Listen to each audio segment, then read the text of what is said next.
더 행복한 보이지 한인 침례교회라는 제목으로 함께 은혜를 나누도록 하겠습니다. 보이지 한인 침례교회에 부임한 이후부터 지금까지 제가 그동안 행한 설교가 몇 번일까 궁금해졌습니다. 항상 이제 타이핑을 해서 워드 파일로 만들어 놓으니까 그 워드 파일을 개수를 세보면 몇 번 설교를 했는지를 알 수가 있겠죠. 엄청 많더라고요. 그래서 주일 설교만 세어보니까 524번이었습니다. 524번.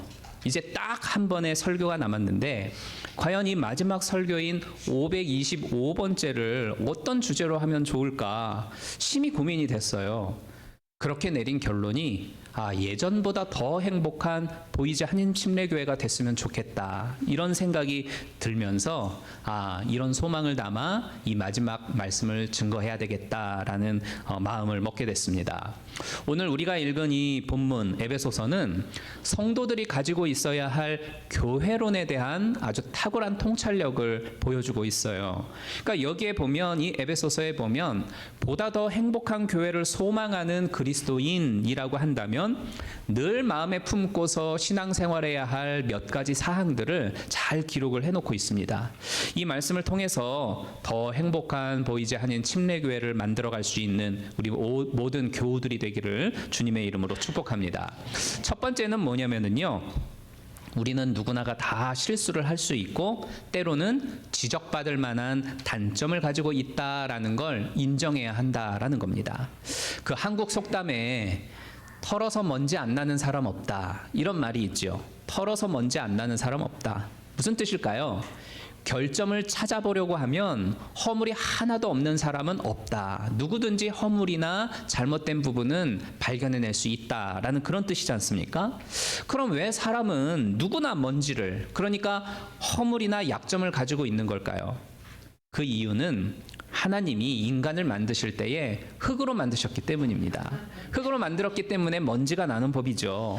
만일 금으로 우리를 창조하셨다라고 한다면 얼마나 좋았겠습니까? 돌아다니는 곳마다 금가루가 떨어질 테니. 그런데 우리의 근본이 흙으로 지어진 인간이기 때문에 누구나가 털면 먼지 나게 되어져 있다는 거예요. 그래서 성경에 보면 뭐라고 말씀합니까? 의인은 없나니 하나도 없다, 이렇게 말씀을 하지 않습니까? 그러니까 이것을 알고서 인정을 하는 게 더 행복한 교회를 만들어 나아가는 것이고, 더 나아가서는 우리 가정을 만들어 나아가는 겁니다. 아빠도 실수할 수 있고 엄마도 실수할 수 있고 남편도 아내도 실수할 수 있는 거지요. 당연히 자녀들도 잘못을 범할 수 있습니다.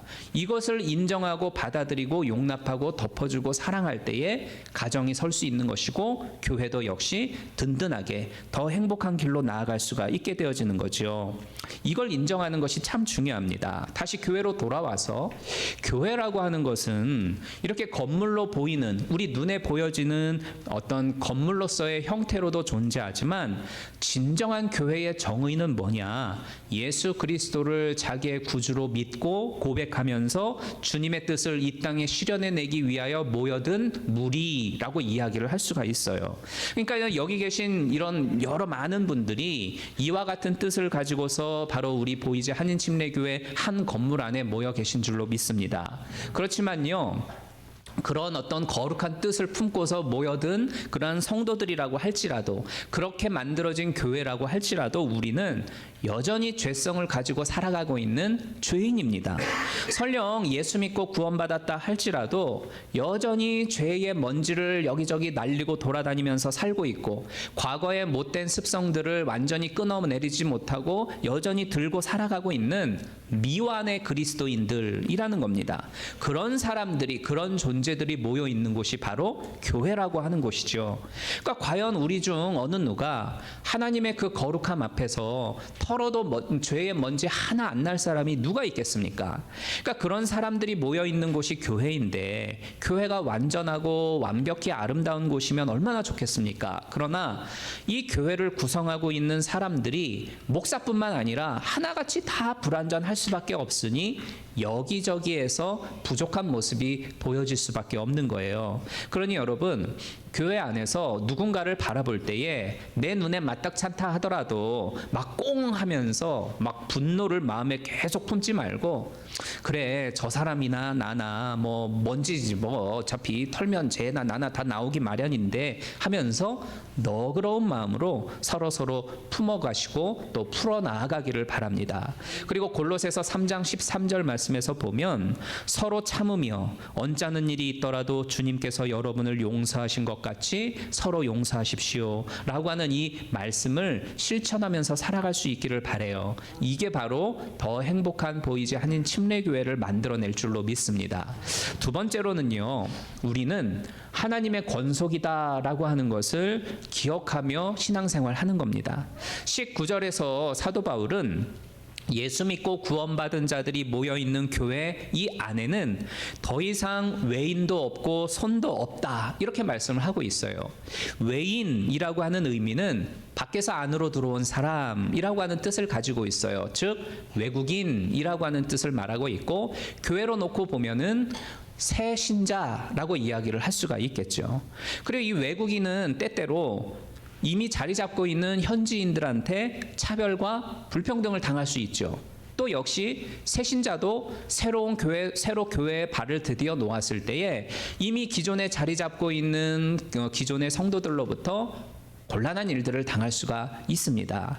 또 손이라고 했는데 이 손은 나그네, 손님을 뜻하죠. 손님이 어떤 사람입니까? 소속이 분명하지 않죠. 자기 목적을 성취하고 나면 미련 없이 떠나가는 게 손님이에요. 막 화려하고 모든 것이 완벽한 호텔에서 머문다 할지라도 볼일 보고 나면 호텔을 떠나 자기 집으로 돌아가 버리죠. 그게 바로 손님이에요. 그렇지만 우리가 교회 안에 들어오면 더 이상 어느 누구도 외국인도 아니고 손님도 아니다라는 사실입니다. 바울은 이렇게 말씀하죠.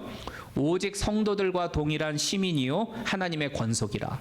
그러니까 이 부분을 현대어 성경으로 보면 모두가 하나님의 가족이고 백성이며 다른 그리스도인들과 함께 하나님의 집을 이루고 있습니다. 이렇게 설명을 하고 있어요. 우리가 미국에서는 외인으로 살아가고 있지만, 외국인으로 살아가고 있지만 보이지 한인 침례교회 안에 들어오는 이상 우리는 외인이 아닙니다. 그러니까 교회 안에서는 뭐 나이에 대한 차별이 있어서도 안 되고, 경제적인 형편에 따른 불평등도 있어서도 안 되고, 배움의 정도에 어떤 차등을 두어서 상대방을 대해서도 절대 안 돼요. 상대를 대하는 모든 행동이나 언어나 이 마음 씀씀의 중심이 모두를 향해 공평하고 균등해야 한다라는 겁니다. 또한 내가 보이지 한인 침례교회에 출석하고 있는 이상 나는 교회라고 하는 가족 안에 들어와 있다. 이것을 늘 생각하고 신앙생활 하셔야 돼요.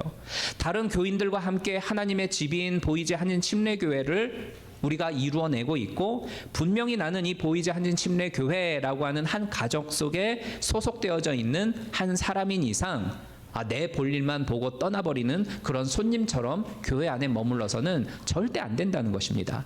하나님의 권속이다. 즉 하나님의 가족이다. 우리는 서로 가족이다 라고 하는 이것을 늘 기억하시고 신앙생활 하길 바라요.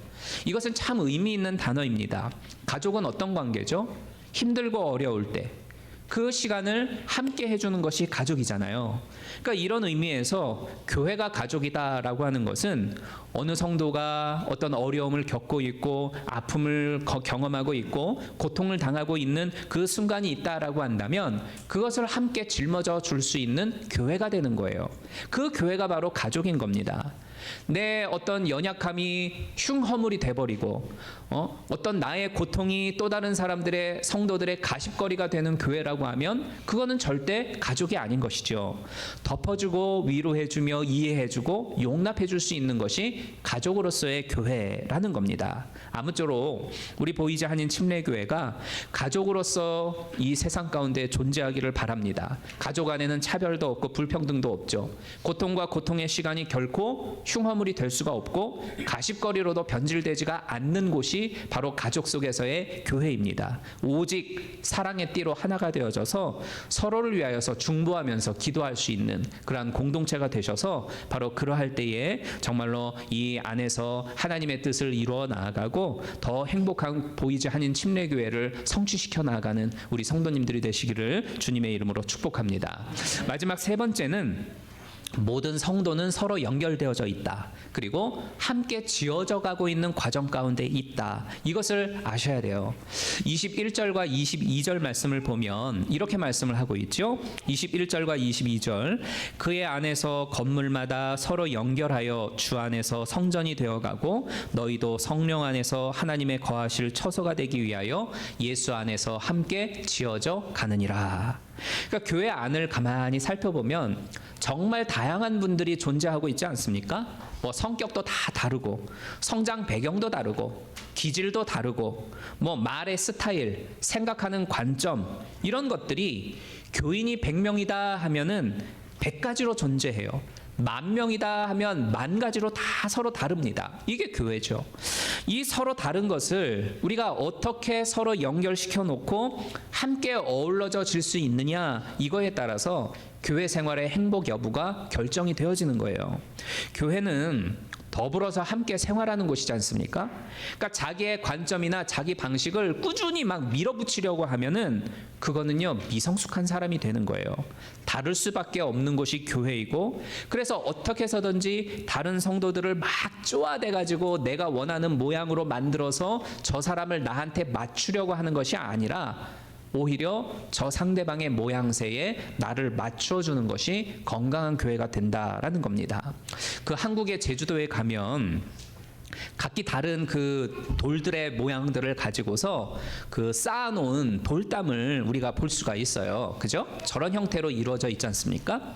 근데 그 생활의 달인이라고 하는 한국의 그 프로그램이 있습니다. 그 생활의 달인이라고 하는 프로그램에 저 제주 돌담 쌓기의 명인이라고 하는 분이 이제 등장을 해서 조창옥 할아버지인데, 이분에 대한 이야기가 나온 적이 있어요. 근데 조창옥 할아버지가 이런 이야기를 했습니다. 저 돌들이 엄청 많은 것 같지만 똑같이 생긴 돌은 하나도 없다는 거예요. 저 돌들을 그냥 있는 모양 그대로 서로 이렇게 끼워 맞추어야 아름다움이 스며 나오는 거지, 저거를 막 정으로 쪼아대고 두들겨 패가지고 맞추려고 하면 멋이 사라져 버린다는 겁니다. 따라서 큰 돌만 있으면 안 되는 거예요. 또 작은 돌만 있어서도 안 되는 거죠. 둥근 돌만 있어서도 안 되고, 모난 돌만 있어서도 안 되고, 툭툭 튀어나온 돌만 있어서도 안 되는 거예요. 이것들을 잘 맞추어 가지고 연결시켜야 함께 하나가 되어지는 담을 이룰 수가 있는 거고, 그때의 그 담이 정말로 견고하면서도 아름다운 돌담이 될 수가 있다, 이런 이야기를 합니다. 지금 뭐 그렇지, 당연하지, 막 다 그렇게 고개를 끄덕끄덕 거리시는데, 당연하죠. 다 알고 있지 않습니까? 근데 교회도 마찬가지다라는 거예요. 상대방의 모양에 맞추어서 나를 끼워줄 줄 아는 성도, 이런 성도가 많은 교회가 성숙한 교회입니다. 막 내 맘에 안 들면은 막 잠시 참지 못하고 막 여기저기 돌아다니면서 들이박으려고 하는 교인들이 많고, 어떻게 해서든지 저놈 두들겨 패가지고 나한테 맞추려고 하면 그 교회는 절대 행복할 수가 없는 거 아니겠습니까? 그러니까 복음의 진리를 위해서는 우리가 단단해야 돼요. 그러나 사람을 위해서는, 상대방을 위해서는 그리스도의 인격을 닮아서 정말로 제 아무리 희한한 성도라고 할지라도, 막 성질 못됐고 모난 상대방이라 해도 그리스도의 인격을 닮아서 저 사람에게 나를 맞춰줄 수 있는, 그러한 품어줄 수 있는 우리 성도님들이 되시기를 바랍니다. 그러할 때에 더 행복한 우리 보이지 않는 침례교회를 만들어낼 줄로 믿습니다. 한편 우리가 주목해야 할 것은 성전이 되어가고 라고 하는 표현이고, 지어져 간다라는 부분입니다. 되어가고 있다, 지어져 가고 있다, 이 말은 뭐예요? 아직 완벽하게 이루어지지 않았다, 이런 뜻이지 않습니까? 완성을 향해서 지금도 계속 나아가고 있다, 이런 표현이에요. 세상 어디에도 완벽한 교회, 완전한 교회는 절대 없어요. 다양한 배경의 사람들이 모여 있는 데다가 예수 믿는 우리는 그리스도의 참된 제자가 되기 위해서 애쓰고 있는 여전한 죄인들이에요. 그렇기 때문에 부족함이 많고 엉성한데도 여전히 있고 실망스러운 부분들이 막 눈에 들어오기 마련입니다. 그렇기 때문에 오늘 본문에서 중요한 부분은 주 안에서 성령 안에서 예수 안에서라고 하는 표현이에요. 주 안에서 성령 안에서 예수 안에서. 그러니까 비록 여전히 연약하고 실망스럽기까지 한 이 시대의 교회이고 우리 각자이지만 불완전한 교회와 여러 많은 성도들을 통해서 당신의 완벽한 뜻과 목적을 성취하시는 분은 누구다? 예수 그리스도, 우리 주님이시다라는 겁니다. 여러분, 우리는 여전히 털면 먼지 나는 죄인들이에요. 누구나가 다 똑같습니다. 그런 여러분이 예수 그리스도께서 세우신 보이지 한인 침례교회에 모여들어서 함께 신앙생활하고 있는 겁니다. 그리고 하나님은 우리들을 가족이라고 말씀을 하고 있죠. 가족은 고통과 아픔을 허물없이 나누고 실수를 용납해주고 일어설 수 있도록 도와주는, 끌어주는 관계고 공동체입니다. 물론 한데 어우러져서 신앙생활 하다 보면 힘든 일들도 있어요. 상대의 연약함을 발견하게 되고 그것으로 인해서 실망하게 되기도 하고, 누군가를 바라볼 때에 막 화가 나기도 하고 분노가 치밀어 오르기도 하고 막 답답하기도 하고, 그렇죠. 그렇지만 우리 모두는 다 여전히 지어져 가고 있는 관계들이다. 다 공사 중이다. 쟤도 공사 중이고 나도 공사 중이야. 여전히 뜯어 고치고 있어. 이런 사실을 늘 기억하시길 바라요. 그리고 우리가 서로 연결되어져서 함께 지어져 가고 있는 그 아름다운 교회를 꿈꾸면서 계속하여 전진해 나아가는 우리 교회가 되기를 원합니다. 아무쪼록 새로이 부임하는 김대원 목사님하고 함께 여러분들 다 아름답게 아우러져서 더 행복한 보이지 한인 침례교회를 이루어내고, 그래서 풍성하고 더욱더 풍요로운 신앙생활을 영위해 나아가기를 주님의 이름으로 축복합니다.